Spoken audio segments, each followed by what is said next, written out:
After watching this video, you're going to be a little surprised because a lot of the things that I'm going to mention are not things that your traditional doctor will tell you. But if you follow everything I say in this video, you'll not only be able to better understand ADHD and understand why you might have ADHD, but also you might be able to fix your ADHD and get off your medications and improve your focus. And you may even be able to prevent ADHD in a child. So what exactly is ADHD or ADD? Well, ADHD stands for Attention Deficit Hyperactivity Disorder. And ADD is the same thing without the hyperactivity part, so Attention Deficit Disorder. And this diagnosis is thought to explain why some people have trouble focusing or paying attention or are hyperactive along with that. Now, how is ADHD actually diagnosed? Well, it's actually pretty simple. So you'll go to the doctor and you'll be given this checklist. And if you check off enough of those boxes, then you will be diagnosed with ADHD and you'll be given a pill to fix your ADHD. Now here's the DSM-5 ADHD checklist. And here's a couple of the questions. The first one is, fails to give attention to details or makes careless mistakes in schoolwork, work, or other work during activities. The second one is, has difficulty sustaining attention to tasks or play activities.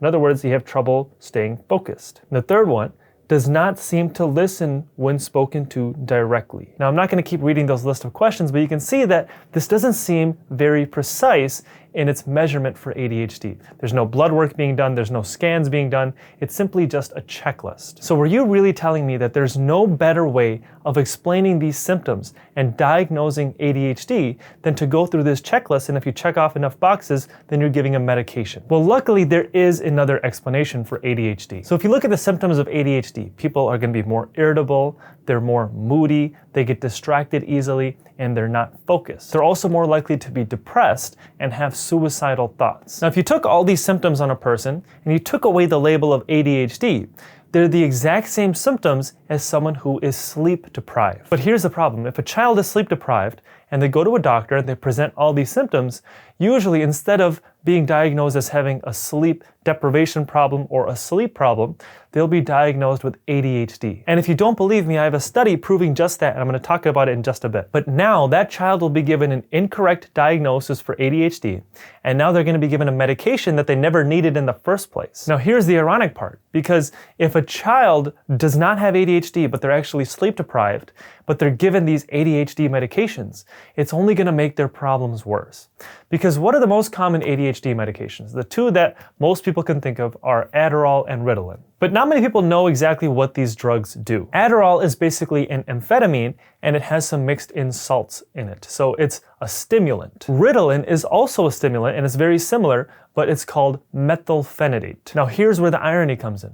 Amphetamine and methylphenidate are two of the most powerful drugs that we know of that will prevent sleep and keep someone awake. Now that is the last thing you want a child to have, or even an adult to have, when the root of the problem is their sleep deprivation or their lack of quality sleep. We have people sitting in prison because they were selling these amphetamines to children. But yet we don't even bat an eye when these pharmaceutical companies are advertising ADHD and promoting giving all these drugs to our children. Now, I'm not saying that all cases of ADHD are fake and that every single case of ADHD will be fixed by fixing a sleeping problem.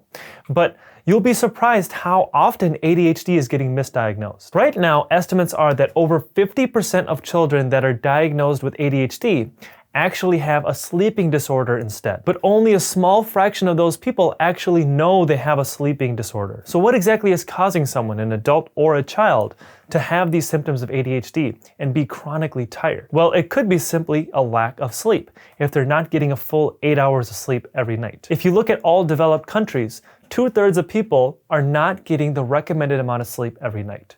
So a lot of people are going sleep deprived every single day. But it might be more than just a lack of sleep. For example, you or a child might be getting 8 hours of sleep every night and you might think everything should be fine. But that doesn't mean that the quality of sleep is good. And if that quality of your sleep is bad, then that's going to be just as bad or even worse than not getting enough sleep. So a lot of children right now are having sleeping problems. A lot of children are being diagnosed with sleep apnea or something called pediatric sleep disordered breathing. or a lot of children snore, and a lot of children are just really restless when they sleep, but parents just don't know what to do about it. A lot of times when a child is not sleeping well, it has to do with something blocking their airway or preventing them from breathing normally all night long. These could be things like having really enlarged tonsils and adenoids. And those tonsils and adenoids will sit in the back of your throat. And if they're really big, they're going to block you from breathing as well. Or it could just be simply having a smaller jaw in general and not having enough room for that air to go into your lungs. There's a lot of reasons a child or even adult might not be sleeping so well, and I talk about it in more detail in some of my other videos, so I'm putting some links in the description below, so make sure you check those out. But regardless, what happens is you are fighting all night long to keep yourself alive because you're struggling breathing all night long. So because of this, what happens is multiple times throughout the night, your oxygen levels will drop and your body will sense that and wake you up so that you can start breathing again to get your oxygen levels back to normal. When this happens multiple times throughout the night, not only is it causing a lot of chronic inflammation and a lot of stress in your body, it's also not letting you get that deeper sleep, that deeper restorative sleep that you need to help recover and heal your brain. And we hear this a lot more in adults. We have adults who have sleep apnea, who have snoring a lot, who have insomnia, but we don't hear as much of these problems in children. But it's a reality that we're facing right now. Now imagine the same problem happening every single day for weeks, for months, for years. You can see why it's no wonder why someone might have symptoms of ADHD, because this is obviously going to be doing damage to your body and your brain. And it's no wonder that you have trouble focusing in school or you have trouble paying attention to certain things because you are being chronically sleep deprived. But luckily there is a way to fix this. So for example, some studies are showing that children who are sleep deprived and have a sleeping problem, when they get their tonsils and their adenoids removed, they're able to open up their airway more and breathe a lot better and sleep a lot better. What happens is a few weeks after they get their tonsils and their adenoids removed, their functioning improves a lot because they're sleeping a lot better and those ADHD symptoms that they had go away. But because of this, it makes it really easy to misdiagnose ADHD. I think the biggest problem is that checklist where you get diagnosed with ADHD. It doesn't ask any questions about your sleep. It only asks questions about your symptoms.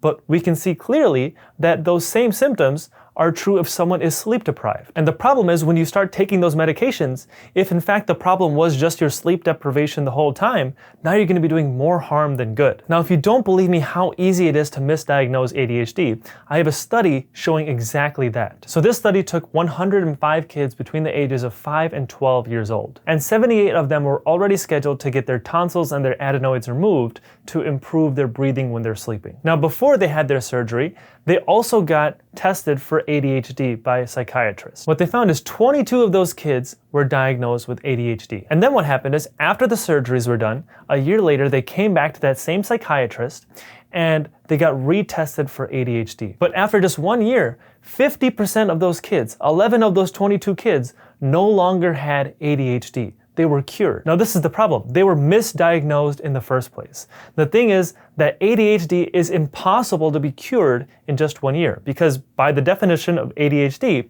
it involves neurologic damage to the brain. It is absolutely impossible and ridiculous to think that after just 1 year you can fix neurologic damage to the brain. So the only explanation is they did not have ADHD in the first place. They were just sleepy. And they just needed to improve their sleep. Now, going back to that study, if those kids were never evaluated a year later and never had their tonsils and their adenoids removed, they would instead be put on a medication unnecessarily. And that same medication would be doing more harm than good and making their problem actually worse. So again, is ADHD a fake disease? No, but it's being misdiagnosed way too often. And a lot of people are going for that quick fix and they don't realize that they're actually going to be doing more harm than good. So if you think you have ADHD or you've been diagnosed with ADHD and you want to fix it, or these medications are not working, what should you do? The first thing is you want to make sleep a priority. And you want to make sure that you prioritize getting 8 hours of sleep every single night. A lot of people think that they can get by on sleeping 6 hours a night or even less sleep than that. But the data shows that pretty much everyone needs to get 8 hours of sleep a night. Actually, the amount of people that can function normally by getting less than 8 hours of sleep a night is so little that you are more likely to be struck by lightning than to be able to function normally every day by getting less than 8 hours of sleep a night. Now, also what you want to do with your sleep is you want to make sure you're sleeping at the same time and waking up at the same time every single day. This is really important for your circadian rhythm, which is your body's biological clock. And also, if you sleep at the same time and wake up at the same time every day, you're also going to ensure you get enough of your REM sleep and your NREM sleep. These are basically two parts of your sleep cycle that are super important. But if you sleep too late in the night or sleep erratically, then you're going to be missing out on maximizing the amount of NREM and REM sleep that you're going to get. Now, I go into more detail in another video on how to maximize your NREM and your REM sleep and what the importance of those two different stages of our sleep cycle are. So I'm putting a link to that in the description below if you're interested in that. But another thing you can do to improve your sleep is maximize the amount of light exposure you get during the daytime, but make sure you keep your sleep environment very dark. So during the day, if you're not ever being exposed to light, one thing you can do is maybe go for a walk during lunchtime or something. Even a 10-minute walk during the daytime can help, because then you're exposing your eyes to that sunlight. And then at nighttime, you want it to be as dark as possible, and you may even want to use an eye mask or something to keep it dark so that you're not exposed to any light. And also, before you go to bed, you want to focus on relaxing. You don't want to stress yourself out right before you go to sleep. One really interesting thing is that every single sleep disorder involves an overactive sympathetic nervous system. Our sympathetic nervous system is our body's stress response. So if our sympathetic nervous system is overly activated, then we're going to be chronically stressed out. So if you're going to bed and having this sympathetic nervous system activated and you're chronically being stressed out, it's going to be very unlikely that you're going to be sleeping well. Now, again, I go into more detail on how to actually improve your sleep in some of my other videos, and I'm putting some links in the description below, so make sure you check those out. Now, the other thing with improving your sleep is improving your sleep quality, and specifically improving your ability to breathe while you're sleeping. And for some people, improving your breathing alone may be all you need to do to fix your ADHD. So the main thing you want to focus on for improving your breathing while you're sleeping is to try to only use your nose all night long while you're sleeping. So there are two things that can help you with doing that. The first is using a nasal dilator strip or an internal nasal dilator. And the second thing is a mouth tape. So my favorite mouth tape is something called 3M micropore paper tape. It's very cheap and it's easy to use. You just rip off a piece and put it over your lips, and that forces you to breathe through your nose all night long. I'm not going to go into a ton of detail on why breathing through your nose is better than breathing through your mouth, because I did go into a lot of detail in some of my other videos, so I'm putting some more links in the description below for you to check out. But basically, we get way more oxygen delivery to our cells when we're breathing through our nose versus when we're breathing through our mouth. And also, our airway or our breathing is way less likely to collapse when we're breathing through our nose versus when we're breathing through our mouth. So in other words, we're way less likely to have any sort of obstruction in our breathing when we're a nose breather versus a mouth breather. Now, what you also might want to do is get an airway examination done. And you can get this done by going to an ENT or getting referred by your doctor. But for example, you might have large tonsils and adenoids, and that's blocking you from being able to breathe normally. Now, the thing is that you might not always have to remove your tonsils and your adenoids, because going back to before what we talked about mouth breathing, that mouth breathing will make it more likely that you develop the tonsils and adenoids. And actually, it's very likely that mouth breathing is actually what causes enlarged tonsils and adenoids. And if you want more detail on that and you want a way to actually fix your tonsils and your adenoids being so enlarged without any sort of surgery, check out another one of my videos in the description below where I go over that. Sorry guys, there's simply no time to talk about everything in one video. But in a nutshell, when you're breathing through your nose, you're going to be filtering out a lot more bacteria. Versus when you're breathing through your mouth, you're going to be inhaling a lot more of those bacteria, and you're not going to be filtering anything out. And you're going to be making it a lot more likely to develop tonsil and adenoid infections and have those swollen tonsils. But when you're able to transition to regularly breathing through your nose, then those tonsils and those adenoid infections are going to go way down. And this is really important for a child, because this is when a lot of those cases are being diagnosed. And part of the reason why I'm so passionate about this is because I see this all the time in my practice. A lot of times I see a child come into my office and they have very similar symptoms where they're being diagnosed with ADHD.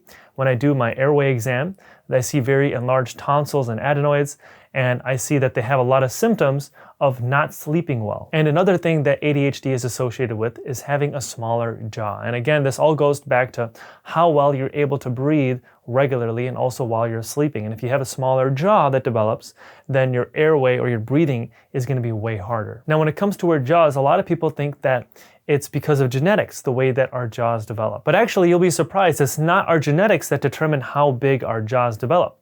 It's actually things that we're doing from when we are born to as we're developing to an adult. And there's actually a way to prevent our jaws from developing too narrow and a way to basically ensure our jaws develop wide and spacious like they're supposed to. And again, I'm putting a link where I talk about exactly how to do that in the description below. Now, you might think that before you get tested for ADHD, you might want to get a sleep study done and get tested for sleep apnea or some other sleeping problem to rule that out before you get put on this medication. But this is one issue I'm noticing, because a sleep apnea test is not enough to rule out ADHD. What researchers are finding is there's a link between ADHD and trouble breathing while you're sleeping, but not exactly with sleep apnea. So this study found a link between ADHD and people struggling breathing in or inhaling while they're sleeping. Now, the thing is, in a normal sleep study, this would not be recorded. This would not be seen as a big deal. Because in a traditional sleep study, what people are looking for is something called an apnea or a hypopnea. And these are things that are considered major airway events. So in other words, on a sleep study, this would be very obvious. It would be a very obvious sign, because it would be basically someone waking up in the middle of the night, gasping for air, and then going back to sleep. And on a sleep study, pretty much anyone can see that happening. But this study took it a little further, and it measured something called PES, or in other words, esophageal pressure. So it measured the pressure in people's esophagus while they were sleeping. What the study found is when people had trouble breathing in, but it wasn't super severe, they were able to compensate it and basically fix it themselves without waking up. So basically what happened is people would be sleeping, and at a certain point in the night, they'd have some trouble breathing in. This could be because of enlarged tonsils or because their tongue falling back and cutting off their airway, but it didn't completely cut off their breathing where they would wake up like someone with sleep apnea would. Instead, they were able to fix it themselves without waking up and just take a bigger breath and go back to breathing like normal. But the thing is that those very subtle breathing signs are what is linked with ADHD. And you might think that this doesn't make any sense, because why would something so minor be what's associated with ADHD? And the reason is when people are having these minor, not so obvious breathing problems, and it's happening all night long, they're having a chronically active sympathetic nervous system. So if you or a child are doing this all night long, you might not get any findings from a sleep study unless they were looking at exactly that. And in turn, you might think that you're fine when actually you are not, and you still have a breathing problem. So if that's the case, what should you do? Well, it's the same thing I mentioned earlier. Focus on breathing through your nose at all times, and try using that nasal dilator at nighttime or that nasal strip at nighttime, and using that mouth tape to encourage nose breathing. And what you might find is in some cases that your airway might be more severe, where these simple fixes might not work for you.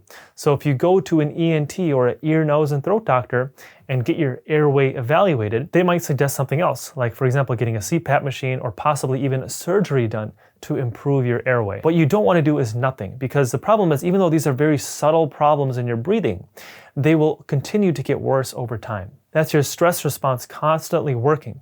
So you're going to be filled with chronic stress and a lot of inflammation. Or in other words, your body is working way harder than it needs to. So if you take that same person and you bring them back for years, you'll see that that condition is only getting worse. And there's actually a strong likelihood that that can develop into sleep apnea.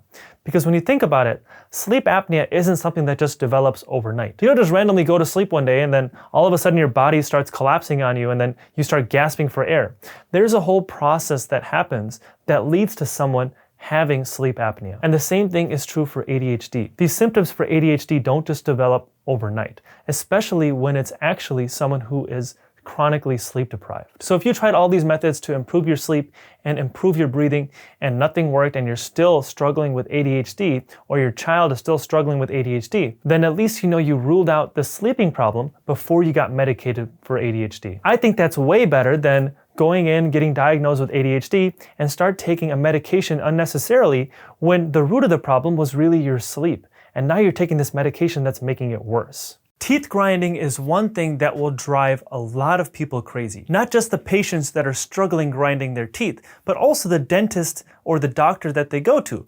Because a lot of times there's no simple solution to fix the teeth grinding. And I see this all the time. I see patients come in and they have a lot of